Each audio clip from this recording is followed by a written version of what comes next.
Edwin Watenya Sifuna kwa sasa ni mwanasiasa na vilevile seneta wa kaunti ya Nairobi. Ametangaza rasmi kuwania urais katika uchaguzi mkuu ujao mwaka 2027. Alizaliwa mnamo mwaka 1982 mwezi Mei tarehe 22 katika kaunti ya Kakamega.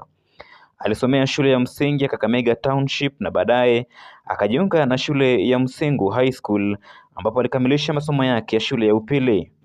Alifululiza moja kwa moja hadi chuo kikuu cha Nairobi na kufuzu na shahada ya wanasheria mwaka 2006 na vilevile kuelekea katika kusomea shule ya wanasheria ambapo alifuzu mwaka 2007. Sifuna alianza kujihusisha na siasa mwaka 2010 baada ya katiba mpya. Kati ya mwaka 2013 na 2016 alikuwa mwanachama wa CORD na baadaye mwanachama wa NASA kati ya mwaka 2016 na 2021. Katika uchaguzi wa mwaka 2017 aliwania useneta wa kaunti ya Nairobi. Hata hivyo alimaliza wa pili na kupoteza mbele ya mpinzani wake wa karibu Johnson Sakaja ambaye alishinda uchaguzi huu mwaka huo.